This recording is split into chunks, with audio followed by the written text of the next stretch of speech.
Amén. Y vamos a estar estudiando diferentes pasajes bíblicos, específicamente en el libro de Lucas, de Mateo y de Juan, que son los pasajes en los que tendremos. Así que le pido por favor que tenga abierta su Biblia ya al último de estos pasajes para poder estudiarlos en cuanto a este, como le decimos, este estudio de las 7 palabras. Las 7 palabras, ¿qué son o por qué se denominan 7 palabras si no son 7 palabras en sí como tal? Son 7, de hecho, son 7 frases, pero se le conoce las 7 palabras a estas frases que Jesús pronunció mientras estaba crucificado.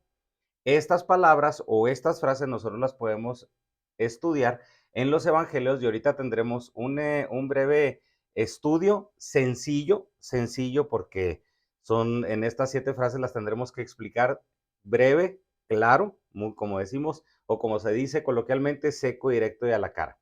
Entonces, estas palabras tienen un profundo significado teológico en cuanto a nuestra tradición cristiana. Ahorita lo mencioné en la oración. No se da un mandato, no se da un mandato en el que nosotros, como creyentes, como evangélicos, celebremos la crucifixión de nuestro Señor Jesucristo. No lo hay. Incluso Jesús, antes de ser entregado, cuando está en el aposento alto con sus discípulos, lo que sí se pide que se conmemore regularmente es la cena del Señor.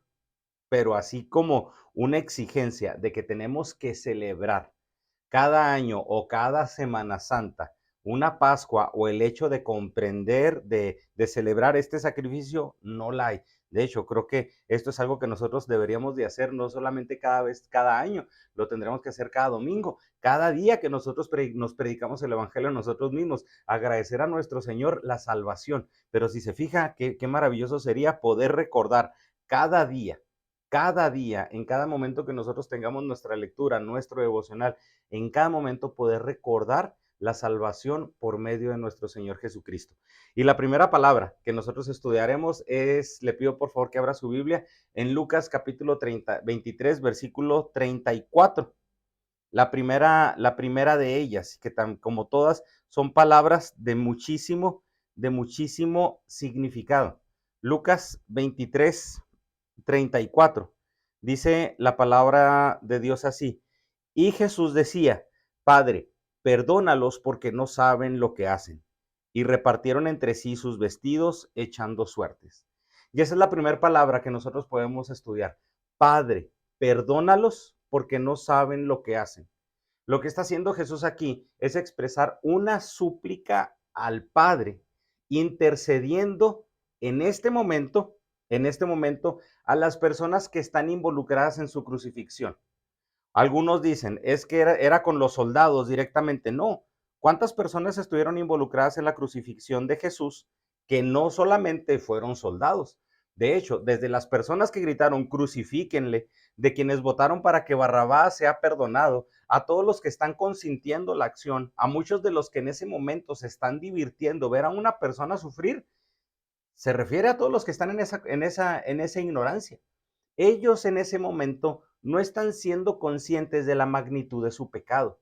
Y eso lo quiero ligar incluso con nosotros mismos, porque ellos no están conscientes de la magnitud de su pecado, no están conscientes de su pecado, pero nosotros en su momento también estuvimos en una ignorancia como esa. Efesios 4:18 dice, teniendo el entendimiento entenebrecido, ajenos de la vida de Dios por la ignorancia que en ellos hay, por la dureza de su corazón. La palabra de Dios nos habla que cuando nosotros estamos sin Cristo, estamos con ese entendimiento entenebrecido. No tenemos esa capacidad de buscar a Dios. No hay entendimiento. De hecho, Romanos nos habla de eso. Dice, no hay justo ni aún uno. Y luego todavía aparte de eso dice, no hay quien entienda. No hay quien busque a Dios. El hombre en su pecado carece de justicia delante de Dios. El hombre en su pecado carece de entendimiento de quién es Dios. Y si no hay un entendimiento de quién es Dios, tampoco el hombre puede tener un entendimiento de quién es Él. Y luego aparte de eso dice, no hay quien busque a Dios. El hombre está inundado en una ignorancia. El hombre sin Cristo está inundado en una ignorancia. Y esa misma ignorancia provoca una dureza en su corazón. Jesús, en su amor y misericordia, pide perdón para quienes piensan que están haciendo lo correcto. En su ignorancia ellos piensan que están haciendo lo correcto, o incluso en su ignorancia también ellos están haciendo algo que los satisface. Y este es un buen momento para que nosotros podamos reflexionar en su momento cómo hemos estado nosotros sin Cristo. Hemos estado gozándonos en nuestra ignorancia para nuestra propia satisfacción. Nos deleitamos en nuestro pecado cuando estamos sin Cristo, porque ese deleite es un deleite en ignorancia. Cuando viene Cristo a nosotros sabemos que ese pecado no nos satisface y sabemos que ese deleite se encuentra únicamente en nuestro Señor Jesucristo. Esa paz, ese gozo, esa templanza que solamente Él nos puede dar se encuentra en Él. Y cuando estamos en ignorancia somos inconscientes en cuanto a hacer lo correcto, en cuanto a hacer las cosas que nos satisfacen y por supuesto en cuanto a quién es Cristo. Jesús primeramente aquí, y es algo importante que lo note aquí, para que nos va a servir para una palabra más adelante, utiliza el término Padre para referirse a Dios, demostrando primeramente su relación íntima con Él. Y aclaro esto porque aunque todo hombre es malo por naturaleza, el énfasis de Jesús al interceder no se encuentra en la maldad del hombre, se encuentra en la ignorancia. Esto sí me llama muchísimo la atención. Jesús no está diciendo, Padre, perdónalos porque son malos. Jesús está diciendo, Padre, perdónalos porque no saben lo que hacen. Nuevamente, no es que el hombre no sea malo, más bien carece de entendimiento sobre la naturaleza de Jesús. Y esa es la mayor ignorancia del hombre. Y eso es lo que puede provocar que el hombre siga todavía inundado en su maldad. Porque puede ser que aún teniendo un concepto adecuado del bien y el mal, si ignoramos la naturaleza de Jesús, estamos perdidos. Estamos perdidos. De hecho, la necedad, la verdadera necedad, es de que muchas personas conocen quién es Jesús, pero la verdadera necedad radica en que ellos, a pesar de conocer quién es Jesús y a pesar de que la salvación se encuentra en Él, ellos ya no están en ignorancia, ellos ya deliberadamente están rechazando a la persona de Jesucristo. ¿Qué es lo que sucedió con el joven rico? El joven rico viene con Jesús, se acerca con Jesús porque él sabe que por medio de él puede venir la vida eterna, que es lo que le pregunta. Y luego Jesús le explica, le dice que se tiene que negar a sí mismo. El joven pensando que cumple todos los mandamientos, pero Jesús lo lleva hasta el primer mandamiento. Le dice, honra a tu padre y a tu madre, no adulterarás, no robarás. Y el joven, claro, todos esos los hago desde pequeño. Y Jesús le dice, una sola cosa te falta. Vende todo lo que tienes y dalo a los pobres. Lo interesante es de que Jesús lo devuelve el primer mandamiento. El joven tenía otros dioses. El joven tenía otro Dios, que eran precisamente las riquezas. Él sabía quién era Jesús. Él no era ignorante respecto a la persona de Jesús. Él no era ignorante respecto a que la salvación era por medio de Cristo. Pero él ahora ya no es ignorancia. Él en su necedad decidió rechazar a Jesús. Porque le digo, puede ser que aún teniendo un concepto del bien y el mal, si ignoramos la naturaleza de Jesús, estamos perdidos. El bien y el mal nos conduce a intentar comportarnos de una manera moralmente adecuada. Sin embargo, el conocer a Jesús nos lleva a refugiarnos en su gracia, en su amor y en su perdón.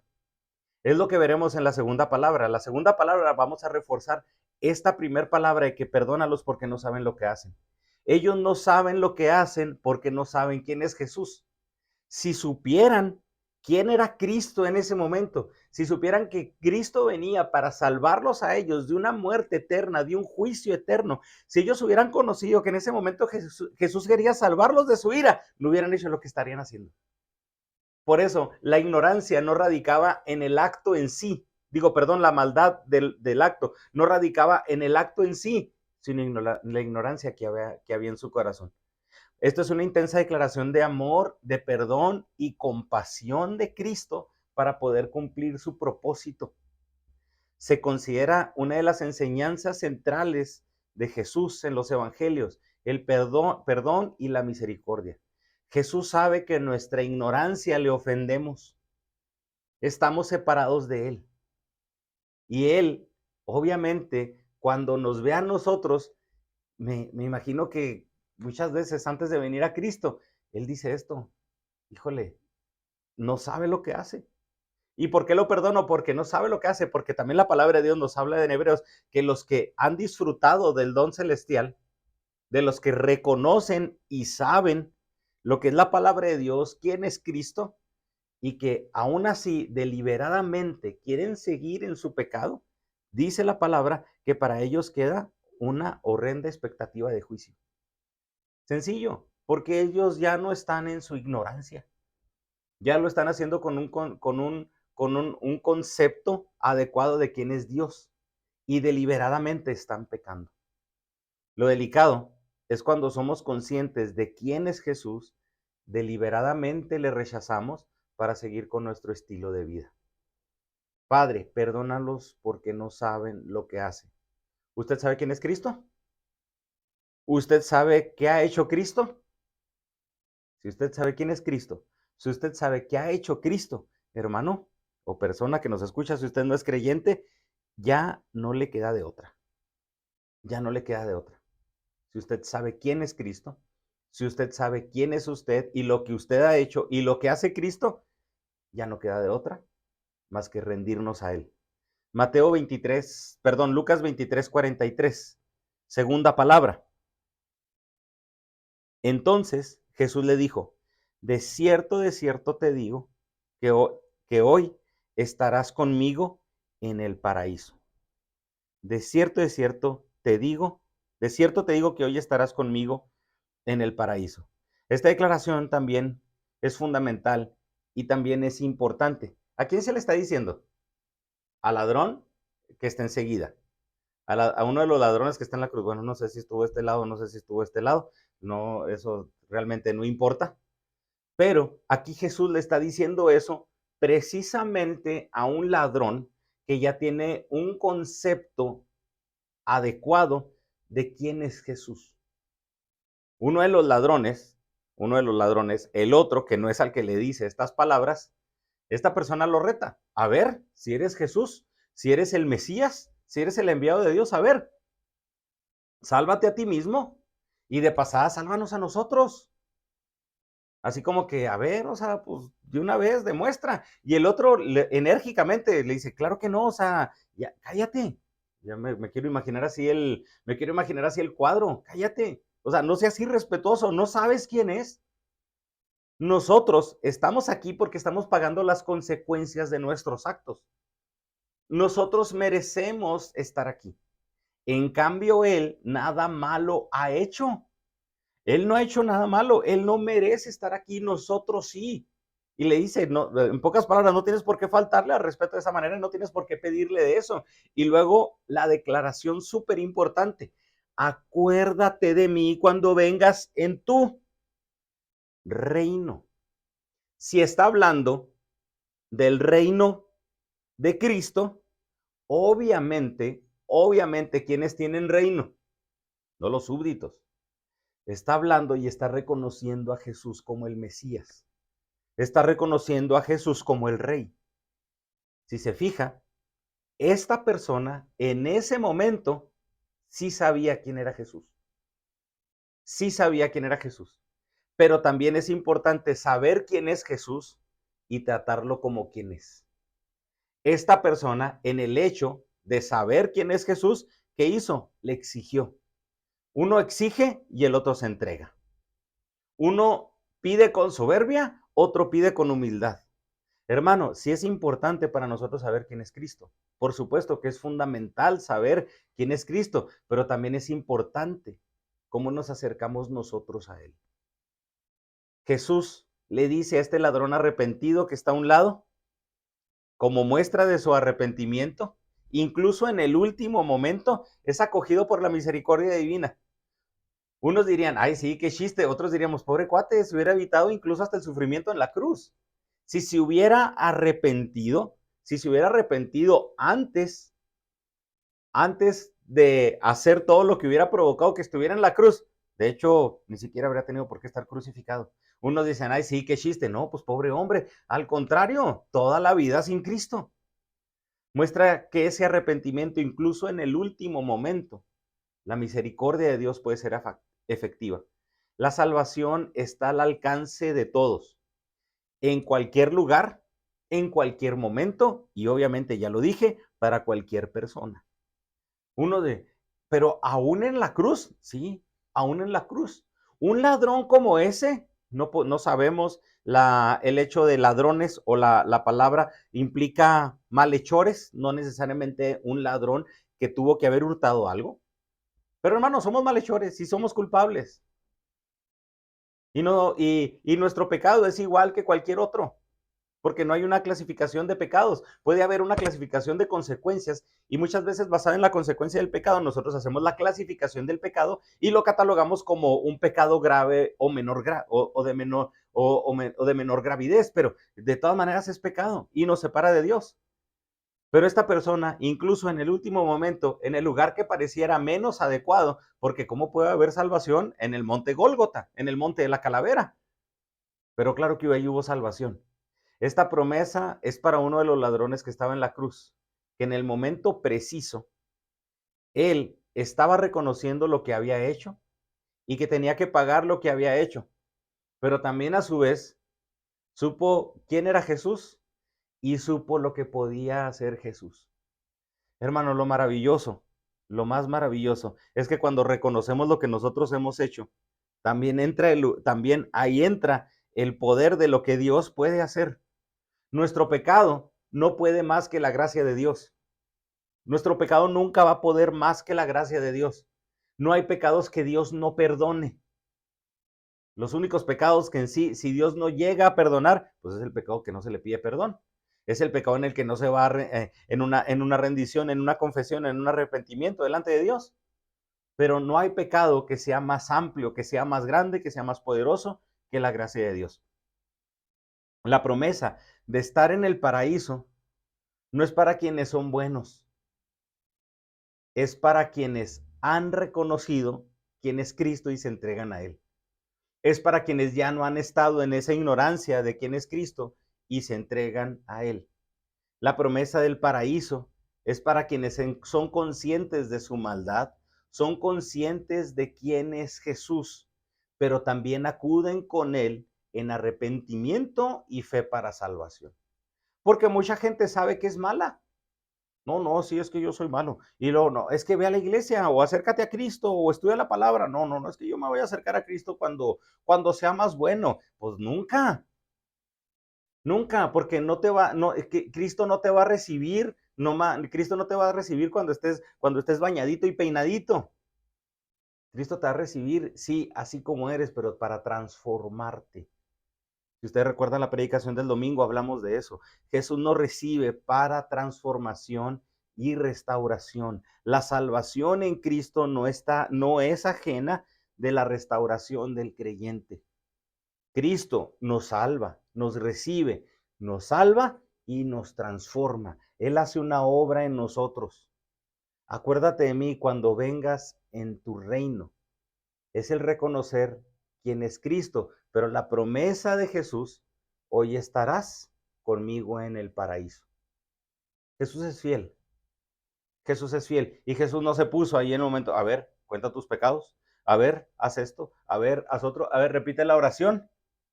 Estaba el pobre clavado, híjole, no puede ser salvo porque no levantaste la mano. No, bastó con reconocer quién es Cristo. Hoy estarás conmigo en el paraíso. Necesitamos reconocer quién es Jesús. Necesitamos reconocer nuestro pecado para refugiarnos en Él para salvación. Número 3. Juan capítulo 19 versículos 26 al 27. Cuando vio Jesús a su madre y al discípulo a quien él amaba, que estaba presente, dijo a su madre, mujer, he ahí tu hijo. Después dijo al discípulo, he ahí tu madre. Y desde aquella hora el discípulo la recibió en su casa. Esta es una declaración muy, muy importante, porque aquí lo que está haciendo Jesús es entregar a María, su madre, al cuidado de Juan, del discípulo amado. Así se hace reconocer Juan en su mismo evangelio. La historia nos dice que Juan ya comenzó más enérgicamente su ministerio cuando María, la madre de Jesús, muere. Oigan, pero Jesús tenía hermanos, ¿por qué no se le dejó a sus hermanos? La palabra de Dios nos dice eso. La palabra de Dios nos dice eso. Es que entonces eso quiere decir de que María no tenía hijos, únicamente Jesús. No, sí tenía hijos y la misma palabra nos habla de eso y la misma historia nos habla de que Jesús tenía hermanos de sangre. Recuerde, la palabra adelfos, hermano en griego, quiere decir los que provienen de la misma matriz. Es un idioma demasiado exacto. Sí, pero es que también se les llamaba hermanos a los primos. No, no se les llama hermanos a los primos. Eso no es verdad. A los primos, la palabra hermanos es adelfos, la palabra primos es zungenes, personas que habla de personas que comparten la misma genética. No son hermanos, no salen de la misma matriz, pero comparten genética similar. Es un idioma demasiado exacto, porque entonces Jesús le encomienda a Juan, a su madre, pues, porque quiso, porque él era el único que estaba en ese momento ahí. Obviamente vemos que tiene un poco de sentido cuando vemos que el Evangelio de Juan, las cartas de Juan, el Apocalipsis son los últimos libros del Nuevo Testamento en ser escritos. No quiere decir que Juan dejó de ser parte de los 12 discípulos, sino que también estuvo al pendiente de las necesidades de María. Si hubiera sido al revés, y María, al ser la madre de Jesús y al ser María, porque algunos dicen que esta es la palabra que resalta la importancia de María como madre de Jesús. Es que dice, no, es que si María no existiera, no hubiera existido Jesús. No, si no hubiera existido Jesús, no hubiera existido nadie. O sea, sencillo, Dios hubiera utilizado a cualquier otra mujer para que Jesús fuera su hijo terrenalmente. Pero fíjese lo interesante, si María, si Juan hubiera necesitado el cuidado de María, pues le hubiera dicho, ¿no? A ver, María, encárgate de este discípulo amado, que tanto quiero. ¿Por qué María no cuidó de los apóstoles? Porque a María ya no la vemos en el libro de los Hechos ejerciendo un ministerio como los apóstoles, porque su ministerio únicamente fue, su tarea únicamente fue ser la madre terrenal de Jesús. Aquí es importante porque nos habla de la preocupación por el cuidado y la protección de su madre terrenal. Nos habla sobre la confianza que tenía en él, que tenía en Juan, para darle oportunidad de cuidar a su mamá. Lo más probable es de que ya para ese momento José, el esposo de María, ya había muerto. Santiago nos dice que la verdadera religión es el cuidar a las viudas y a los huérfanos, a las personas que se encuentran desamparadas, y encomienda esa labor tan importante a uno de los discípulos también teniendo sentido y reforzando su enseñanza. Aquí de lo que hablamos es de que para Jesús es importante los nexos, las relaciones familiares que nosotros podemos tener. Si se fija, Jesús aquí nos demuestra que Jesús no es ajeno a una amistad, de que Jesús no es un Jesús ajeno a nuestra familia, a las personas cercanas a nosotros que nos amamos, que nosotros amamos. Obviamente estaba su madre terrenal. Oye, qué importancia aquí de darle y proveerle ese cuidado como esa figura que representaba para Jesús aquí en tierra. Ojo, y lo aclaro, no está resaltando la divinidad de María, no está resaltando o sobreexaltando quién es María, sino como una mujer que en ese momento, según la cultura, necesitaba cuidado. Aquí también refuerza ese aspecto. Juan, hazte cargo de mi mamá, hazte cargo de mi mamá, porque el pasaje lo dice, y desde aquella hora el discípulo la recibió en su casa. No sabemos cómo estaba ya Jacobo, el hermano de Jesús, pero sabemos que aquí Juan se pudo hacer cargo de algo que Jesús le interesaba. Incluso podemos decir que cuando Jesús cumplía con su ministerio, pues obviamente Jesús también se podía encargar junto con sus hermanos de la manutención de su mamá. No era así como que, ¿sabes qué, mamá? ¿Cuánto lo siento? Ya me voy a cumplir mi ministerio. Hasta luego. No, si María estaba en ese momento de la crucifixión ahí viendo a su hijo, nos habla de un nexo importante, nos habla de una conexión familiar. Conexión familiar que en este momento Jesús está tomando en cuenta como algo importante. Necesito dejar a alguien para un cuidado terrenal de mi madre. Lo que nosotros podemos aprender en esta palabra es de que a Dios le agrada ese cuidado, ese nexo, ese amor que nosotros podemos tener con nuestros seres cercanos. De hecho, si analizamos los 10 mandamientos, los primeros 4 mandamientos en cuanto a nuestra relación con Dios, pero del mandamiento número 5 al mandamiento número 10, ¿cómo nos relacionamos en nuestro entorno? Pero siendo el mandamiento 5 el primer mandamiento de las relaciones con nuestro entorno, honra a tu padre y a tu madre. Directo, honra a tu padre y a tu madre. Las relaciones familiares son clave para saber cómo nosotros también nos vamos a relacionar con la sociedad. Esto nos habla, y lo vuelvo a repetir, la importancia de las relaciones familiares que nosotros podemos tener en nuestro entorno. No le busquemos así 3 pies al gato. Aquí es importante porque eso dice, y desde aquella hora el discípulo la recibió en su casa. Si Jesús hubiera requerido recalcar la divinidad de María, hubiera dicho así, hubiera sido al revés. Y desde aquella hora, María fue la mera mera de los discípulos. No, habla únicamente y sencillamente de ese cuidado. Siguiente palabra, Mateo capítulo 27, versículo 46. Y esta es una de las palabras que todas son importantes, pero ya aquí donde vemos algo todavía ya más enfatizado en cuanto al sacrificio. Mateo 27, 46. Cerca de la hora novena, Jesús clamó a gran voz diciendo, Elí, Elí, lama sabactani. Esto es, Dios mío, ¿por qué me has desamparado? No caigamos en esa ridiculez como cierto personaje conocido en el mundo evangélico dijo, Jesús se volvió ateo en la cruz. No, Jesús no se volvió ateo en la cruz. Aquí estamos hablando de una desesperación, no una desesperación cualquiera, sino una oración profunda de gran sufrimiento, de gran sufrimiento. No soy muy aficionado a ver videos que enfatizan la pasión de Cristo. Cuando nosotros estudiamos el pasaje de Mateo, con algunos de ustedes compartí parte de una postura. La película de Mel Gibson, que así se denomina, La Pasión, no demuestra el dolor principal. La Pasión de Cristo que dirige Mel Gibson únicamente es enfocada al sufrimiento físico y al castigo físico de Jesús. Pero algo que sucede en la actualidad es de que se hace un sensacionalismo con las imágenes de la película, que tenemos que tener cuidado, sí debemos de tener mucho cuidado, porque muchas veces ese énfasis nos aleja o nos desenfoca del propósito principal. Y me explico primeramente con esta, y empiezo con esta pregunta. ¿Por qué cree que los evangelios no son enfáticos en cuanto al dolor físico de Jesús? ¿Por qué cree esto?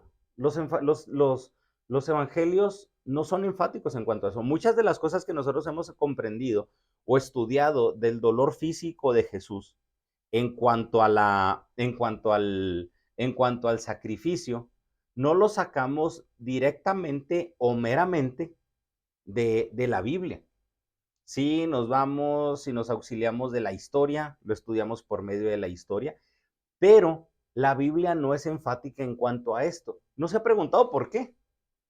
Los evangelios no enfatizan el dolor físico de Jesús, lo cual obviamente da por sentado, o sea, no estoy diciendo que tampoco sufrió. Él sufrió, obviamente sí sufrió físicamente. Sin embargo, Sin embargo, fíjese, empieza y lo amarran, lo latiguean, lo escupen, y luego cuando va en lo que se conoce como la vía dolorosa, ve a las mujeres sufriendo y luego ahí hasta les dice, sufran por sus hijos, sufran por sus hijos. O sea, esto todavía a mí se me hace demasiado interesante, porque no vemos una expresión de una queja de Jesús en cuanto a un dolor en los evangelios. Obviamente hubo dolor y no quiero descartar eso, pero cuando vemos que Jesús expresa un profundo dolor, no es cuando recibió los latigazos, no es cuando le pusieron la corona de espinas, no es cuando le dijeron que tenía que cargar la cruz. Si la corona de espinas hubiera sido interesante, los evangelios hubieran sido más enfáticos en la corona de espinas. Si la cruz hubiera sido enfática, los evangelios hubieran todavía sido mucho más enfáticos en la cruz. Sin embargo, podemos ver un énfasis aquí con Mateo cuando Jesús dice, Dios mío, ¿por qué me has desamparado? Incluso es tanto el énfasis que hablamos en las palabras en arameo y luego posteriormente la traducción que se puede ver en el hebreo. O sea, era tanto el énfasis que Mateo quiere resaltar que lo menciona en dos idiomas, diciendo Eli, Eli, lama sabactani, esto es, Dios mío, ¿por qué me has desamparado? Aquí Mateo quiere enfatizar esto diciéndolo en estas dos veces, y por eso lo comento, porque el dolor físico, aunque lo damos por sentado, cuando Jesús experimenta la separación del Padre, cuando Jesús experimenta el abandono del Padre, el desamparo del Padre, es cuando Jesús clama a gran voz. En todo este pasaje, en todos estos pasajes de la crucifixión de Cristo, no dice, clamó a gran voz, me duele, clamó a gran voz el clavo, clamó a gran voz la cruz, clamó a gran voz esto, no, clamó a gran voz, Señor, me has desamparado. Mucha gente puede dolerse físicamente y obviamente le digo, no menosprecio el dolor físico de Jesús, aunque mucha gente se puede doler físicamente. El clamor de Cristo fue por la separación del Padre. Separación que experimenta cualquier hombre sin Dios. La cruz no solamente es la mayor expresión de amor de Dios. El amor está en la cruz.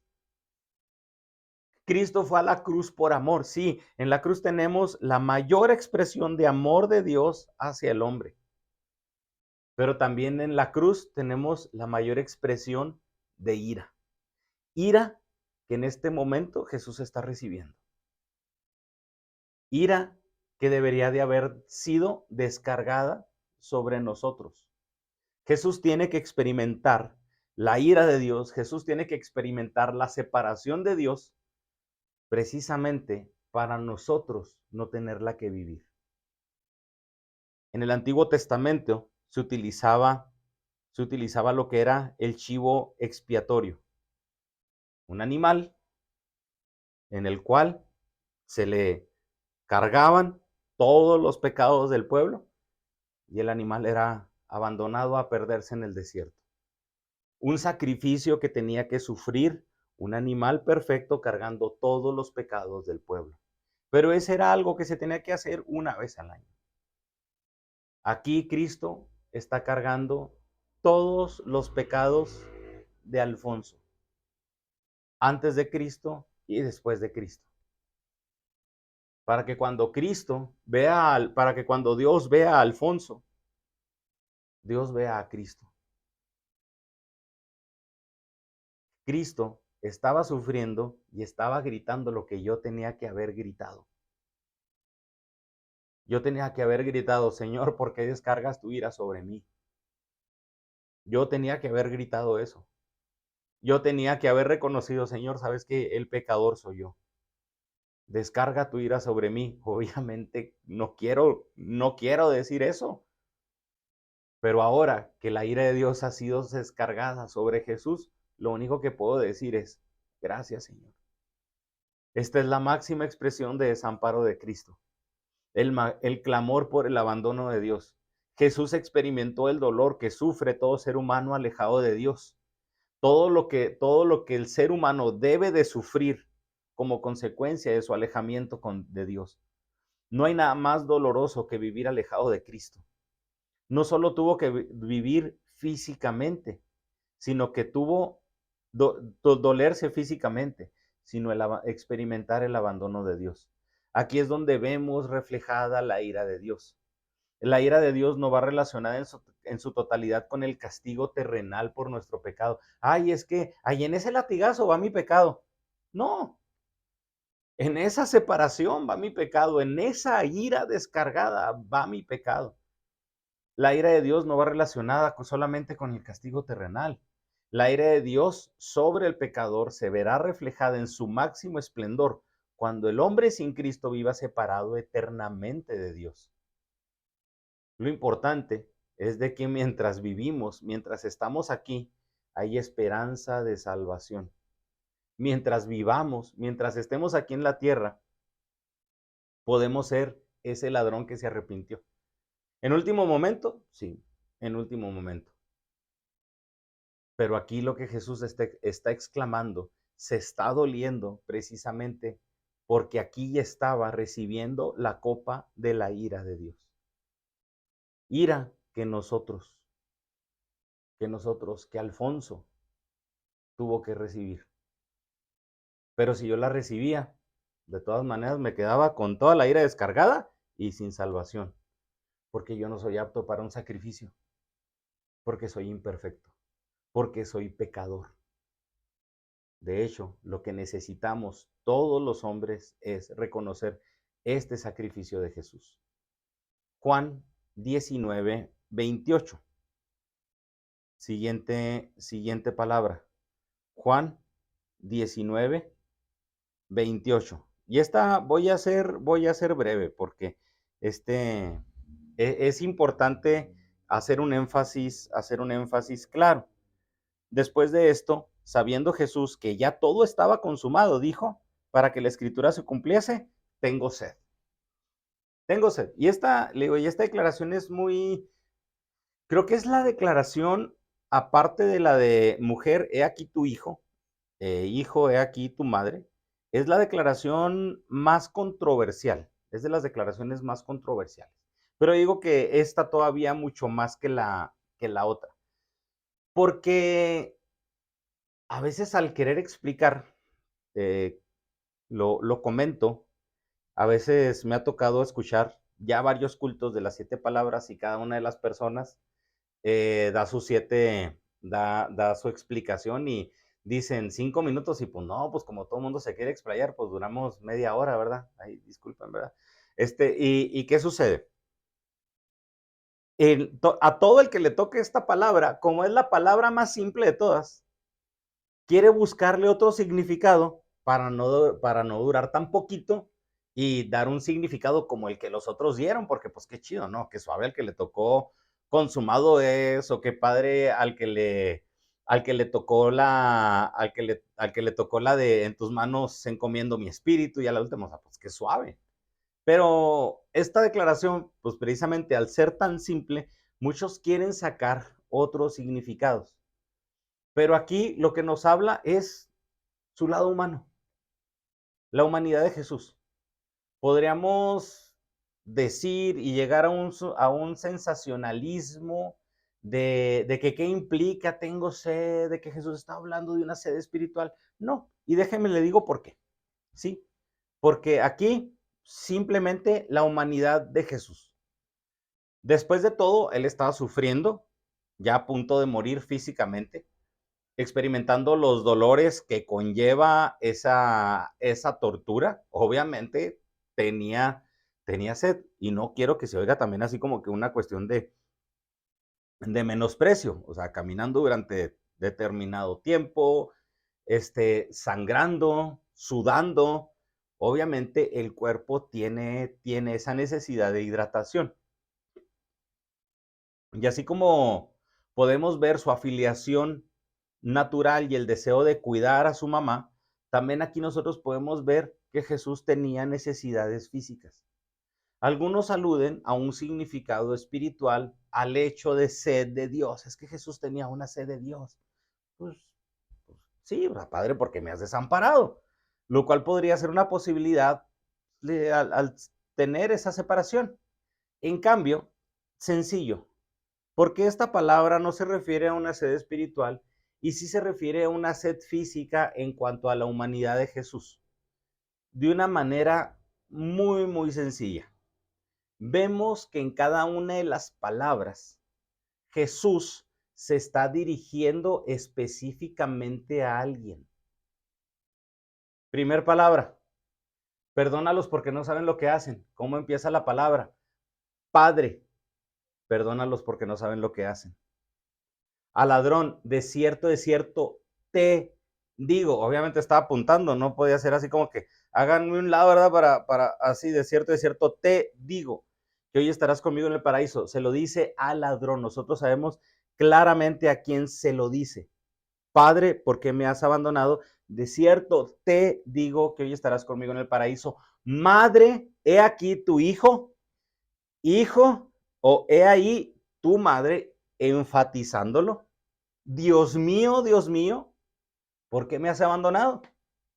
Si hubiera tenido sed de Dios, Padre, tengo sed de ti. ¿Sí me estoy explicando?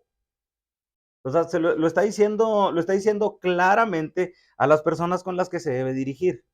Si aquí hubiera sido una cuestión de tengo sed de ti, Señor, Padre, tengo sed de ti.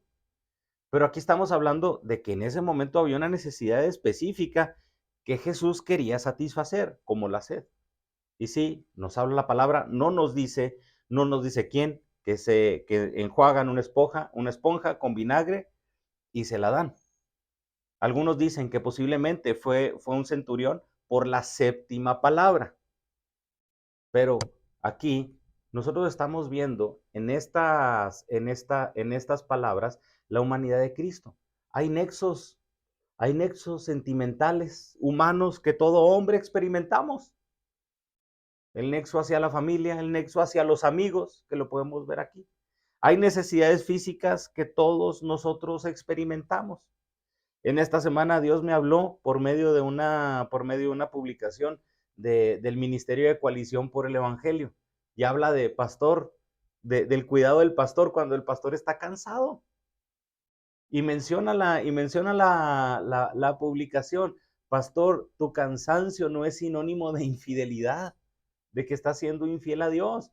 Tu cansancio es sinónimo de que eres humano. Aquí es lo que nosotros podemos ver. Jesús, sí, siendo Dios, siendo humano, estaba presentando una necesidad que tenía que ser satisfecha. Porque entonces algunos dirían, no, no, es que era Dios y se sacrificó y por eso aguantó el dolor. Pero aquí podemos ver también esa humanidad. En esa necesidad, Dios quiso que en ese momento también Jesús nos mostrara su lado humano. Estaba sufriendo esa separación del Padre, pero también estaba sufriendo emocionalmente el desamparo del Padre, espiritualmente el desamparo del Padre y aquí físicamente. Entonces, hermano, ¿qué podemos nosotros aprender aquí? La humanidad de Cristo. Y es donde nosotros podemos corroborar también de que Cristo fue 100% hombre, 100% Dios. Juan 19:30. Cuando Jesús hubo tomado el vinagre, dijo, consumado es. Y habiendo inclinado la cabeza, entregó el espíritu. Hay una pequeña discrepancia entre si esta es la última palabra o la que viene. Podemos decir que fueron dichas juntas y son palabras, frases que van de la mano. Consumado es. Con estas palabras Jesús declara que ha completado su misión de redimir a la humanidad. Ya demostró su naturaleza humana, pero aquí también está demostrando esa naturaleza divina. La aparente contradicción de la victoria en medio de la muerte. Victoria que se experimentará y ya nosotros, obviamente, al ya saber que Jesús resucitó, ya es victoria sobre la muerte. Aquí sí hay una victoria sobre la muerte. Pero la ira de Dios ya fue derramada sobre Jesús para cargar el pecado de todos nosotros. La copa de la ira de Dios ya había sido derramada completamente sobre Jesús. Usted en estos días o en este día ya escuchó, en estos días va a escuchar, o en este día ya escuchó una, una frasecita en griego, tetelestai, y van a poner todo el mundo, tetelestai. ¿Qué quiere decir consumado es? Pero es una frase que tenemos que entender, o sea, no solamente es el hecho de que, tetelestai quiere decir consumado es, no, la frase en sí trae muchísimo significado, porque es una frase que no apunta únicamente al evento de la cruz. Esta frase es el resultado, fíjese, para que me entienda un poco, esta frase es el resultado de un proceso minuciosamente planeado y perfectamente ejecutado. En esta frase, cuando hablamos consumado es, Jesús le está diciendo al Padre, ¿sabes qué, Padre? Todo lo que me mandaste a hacer, todo lo que planeaste hacer, consumado es. Y aquí es donde nosotros tenemos que ver el sacrificio de Cristo como algo que no solamente fue ejecutado en la cruz. Y quiero tener cuidado con esto. ¿Cómo que el sacrificio de Cristo no solamente fue ejecutado en la cruz? Esta frase implica que todo lo que Jesús hizo fue planeado por el Padre y ejecutado con perfecta obediencia. Ejecutado con perfecta obediencia. Es un proceso que no solamente implica la vía dolorosa, es un proceso que implica, en cuanto a Jesús, es un proceso que implica desde el nacimiento de Jesús hasta este momento. Si hablamos, o sea, si hablamos del plan de Dios, si el plan de Dios no solamente lo podemos enfocar en la cruz, tenemos que enfocarnos en toda la vida de Cristo. Para que Jesús pudiera decir consumado es, Él tuvo que presentar una obediencia perfecta al Padre. Él tuvo que rechazar totalmente cualquier tentación. Si Jesús hubiera accedido a una de las tentaciones de Satanás en el desierto, Jesús no hubiera podido decir consumado es. Si Jesús en cada aspecto de su vida, si en algún momento de su vida, por más pequeño que fuera, Jesús fallara, Jesús en la cruz no hubiera podido decir consumado es. Jesús tuvo que rechazar cualquier tentación. Jesús tuvo que ser limpio totalmente de todo pecado para poder ser ese sacrificio perfecto. Ese sacrificio que fue toda su vida, pero que se culminó en la cruz. Tengo sed. Nos muestra la humanidad de Jesús. Consumado es. Nos muestra la entrega de Jesús en medio de toda su humanidad. Váyase usted 40 días y 40 noches al desierto, a ver si no le da hambre. ¿Cuántos de nosotros no hemos estado a dieta? Dígame, hermano, alguien que no ha hecho trampa en una dieta, dígame. El que esté libre de pecado, que aviente el primer bolillo, que no ha hecho trampa en una dieta.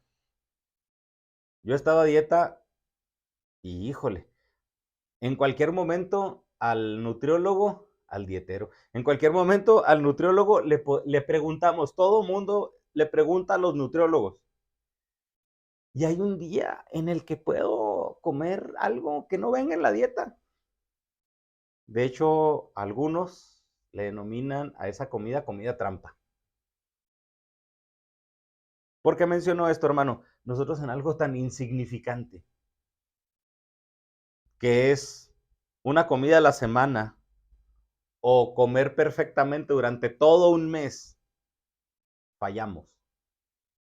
Ahora imagínese el sacrificio de Cristo, que no solamente lo podemos ver en la cruz, comenzó desde su vida. Cuando Jesús tuvo que negarse a pecar, fue tentado, porque nos dice Hebreos que fue tentado, pero sin pecar.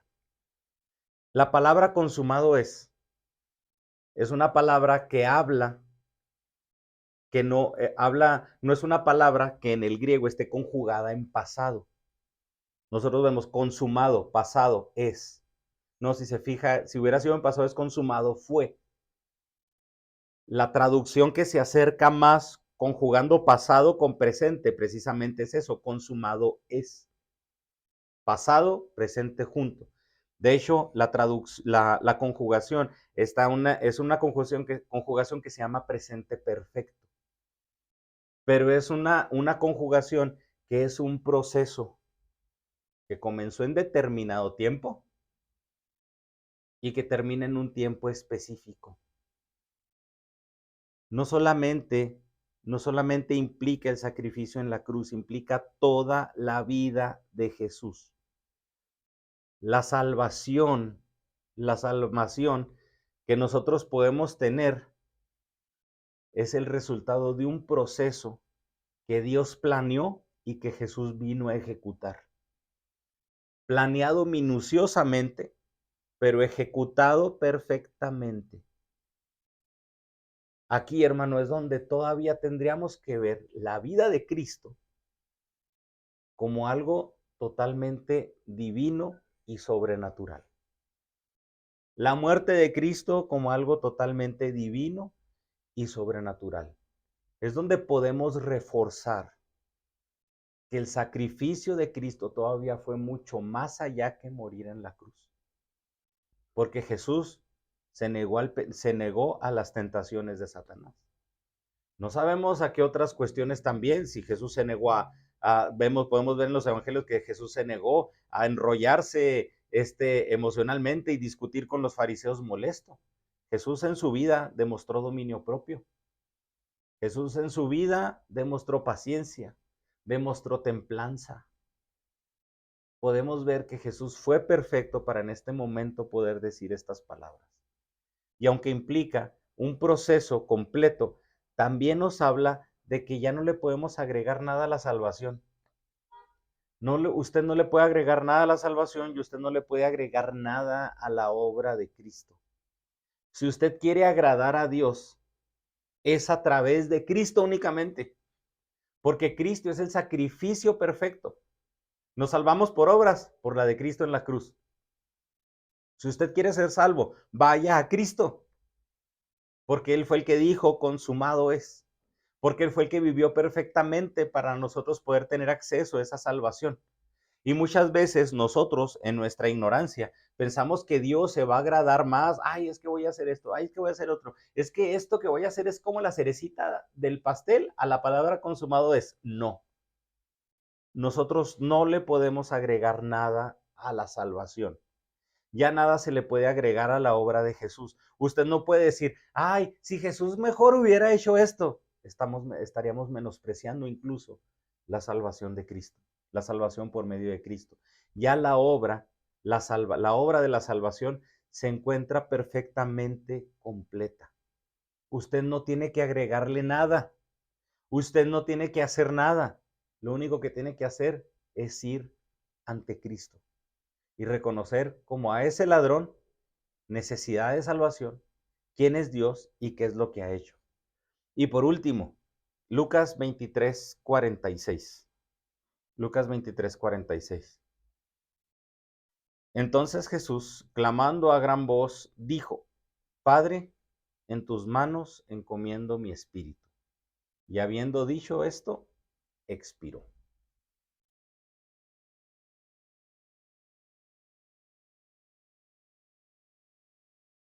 Jesús entrega su vida voluntariamente. Jesús entrega su vida voluntariamente, confiando plenamente en Dios Padre. Oiga, pero en su momento dijo, ¿por qué me has desamparado? Sí, una cuestión que Jesús sabía que era una cuestión de el derramar la ira de Dios, pero Jesús sabía que el Padre estaba con él. Cómo comienzan estas 7 frases que hemos estudiado? Padre, perdónalos porque no saben lo que hacen. Y la última, Padre, en tus manos encomiendo mi espíritu. Empiezan con el Padre y culminan con el Padre. Es una entrega total en un acto de completa obediencia. Algunos por eso apoyamos la idea de que esta sea la última, porque sí, consumado es, y habiendo inclinado su cabeza, entregó el Espíritu. Sí, pero eso es lo que dice Juan, lo que menciona Lucas, que no se contradice ninguna de ellas. Consumado es, en tus manos encomiendo mi espíritu. Y dice, y expiró. Es una oración de entrega total. El Padre descargó su ira en el Hijo, pero el Hijo se entrega aún así totalmente y plenamente al Padre. En medio del dolor, en medio de ese dolor, no hay ninguna exclamación de resentimiento hacia el Padre. Jesús no le está diciendo, Señor, papá, ¿por qué si hice todo eso, por qué tuve que sufrir? Papá, si hice todo esto, ¿por qué pasa esto? Si hice esto, ¿por qué esto? Mira, papá, cómo te adoré aquí, cómo viví para ti. Y mira, me permites experimentar este sufrimiento que no puede, que nadie más lo puede sufrir más que yo. Espero que me premies cuando lleguemos allá al cielo. No, no hay ninguna expresión, ninguna exclamación de resentimiento, nada. Y esto me lleva a decir, híjole, tenemos que ser como Cristo. Necesitamos a Cristo para ser como Él. El entregarnos al Padre o el entregarse al Padre implica una relación que ya estaba en este momento restituida. Implica una relación que nosotros debemos mantener con el Padre. En esta última declaración vemos en esta última exclamación vemos la declaración del centurión. Este era un hombre justo. Y si usted sigue leyendo, nos dice que las demás personas que estaban ahí experimentando la crucifixión se empezaron a golpear el pecho. Las 7 exclamaciones de Jesús aquí empiezan con el Padre, se dirigen con el Padre. Pero aquí es la importancia y es una invitación porque nos modela que nosotros nos tenemos que entregar también al Padre. Jesús, sí, siendo Dios, Padre, en tus manos encomiendo mi espíritu. Pero aún en medio de que el Padre derramó su ira sobre el Hijo, sí, hermano, voy a poner una aplicación mucho más simple, incluso hasta para nosotros. ¿Cuántos de nosotros en medio de las situaciones que vivimos hacemos reclamos hacia Dios? Así como le decía ahorita, es que Dios, ¿por qué si yo soy tu hijo? ¿Por qué me permites vivir esto?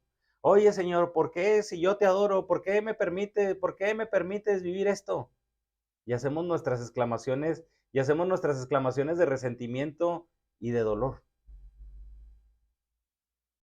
¿Qué podemos hacer, hermano? En medio de las circunstancias que nosotros estemos experimentando, lo que tenemos que hacer es entregarnos al Padre. Es un ejemplo de lo que todo hombre debe de hacer. En medio de cualquier circunstancia, fíjese, Jesús entregándose en la cruz, sufriendo en la cruz, se entrega al Padre. Voy a preguntarlo así, ¿qué sufrimiento se está atravesando usted? ¿No será mejor que en vez de reprocharle al Padre nos entreguemos a Él? ¿No será que está permitiendo ese sufrimiento con un propósito para que nosotros nos entreguemos a Él? De hecho, ¿no será que también estamos sufriendo porque no nos hemos entregado? Valdría la pena preguntarnos eso. En medio de cualquier circunstancia o sufrimiento, debemos de entregarnos al Padre, así como Jesús lo hizo. Y te hago una última pregunta para que puedas reflexionar. Obviamente no me la tienes que contestar. ¿Qué impide que pongas tu vida en manos de Dios? ¿Qué impide que pongas tu vida en manos de Dios? Padre, gracias, Señor, por darnos este privilegio, esta bendición de poder estudiar estas diferentes porciones que tú nos has dejado, que has inspirado a los diferentes escritores bíblicos para que nosotros podamos aprender de ellas, las podamos estudiar. Y ver aquí, Señor, que en medio de nuestra ignorancia, tú, tú intercedes por nosotros, Señor.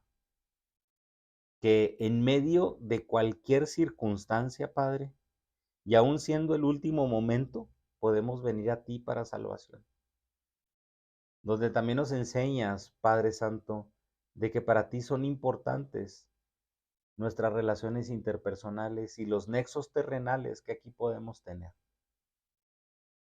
Gracias, Padre, porque también nos enseñas que tu vida también fue una vida de sacrificio para mantenerte totalmente perfecto, Señor, sin mancha, para que pudieras decir consumado es.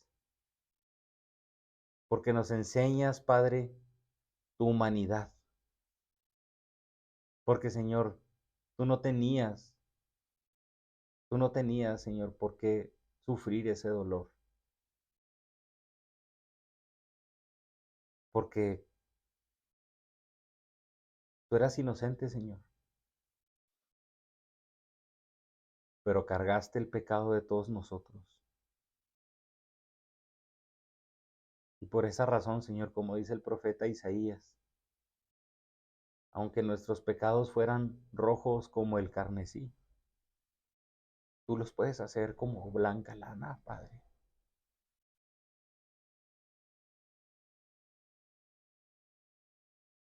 Gracias, Señor, porque no solamente has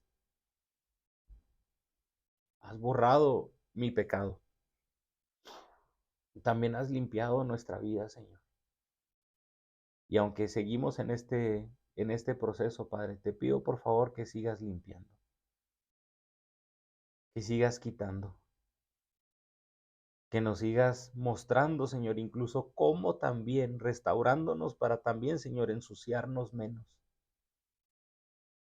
Porque seguimos en ese propósito, en esa restauración, Señor, y en ese propósito que tú quieres, que tú sigues cumpliendo para con nosotros, Padre Santo. Gracias, Señor, porque enviaste a Cristo, porque sin Él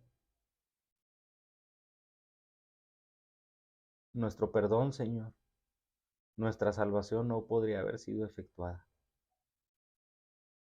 Gracias, Señor, porque nuevamente nos haces ver que la salvación no depende de nosotros. Ha dependido totalmente de ti. La iniciativa es totalmente tuya, Señor. Pero también has tenido a bien llamarnos, porque estábamos tan ignorantes de quién eres, estábamos tan perdidos en nuestro pecado, que ni siquiera, Señor, teníamos la intención de acercarnos a ti. Y gracias, Señor, porque tú eres el que ha venido, nos ha mostrado quién eres tú, Padre, para poder llegar ante ti. Es una obra en la que totalmente ha dependido de ti. Nosotros, Señor, únicamente con humildad, batallando incluso, Señor, pero venimos ante ti, Padre Santo. Gracias porque es tu obra totalmente. Porque aún así tú eres el que nos da ese entendimiento, ese conocimiento de quién eres tú. Tú eres el que nos ilumina, tú eres el que abre nuestros ojos. Gracias, Padre Santo. Gracias, Señor, porque sin Cristo ni siquiera tendríamos la bendición de la iglesia. Gracias, Padre, por eso, porque tenemos una iglesia, una congregación, donde podemos aprender de ti, donde tú nos puedes hablar, donde podemos convivir en armonía, en amor unos con otros, Señor. Y saber que como cuerpo de Cristo hay también más personas, Señor, luchando para que tú sigas cumpliendo tu voluntad en nosotros, Padre. Gracias, Señor, porque todo esto es por medio de ti y por medio de tu Hijo. Gracias, Padre Santo, por esta bendición de poder conocerte, de poder saber ahora sí quién eres tú. Ahora sí solamente quién eres tú. Tú dijiste, perdónalos porque no saben lo que hacen, pero ahora nosotros, Señor, podemos decir, perdónanos, Padre, porque sí sabemos quién eres. Ahora nosotros somos los que vamos ante ti y te pedimos perdón, porque sabemos quién eres, porque sabemos qué hemos hecho nosotros, Señor, porque sabemos quiénes somos y únicamente te necesitamos a ti. Gracias, Padre Santo, por tu amor. Gracias, Padre Santo, por eso. Te agradecemos, Señor, y reconocemos quién eres, Señor, en ese nombre precioso, poderoso de tu amado Hijo Cristo Jesús. Amén.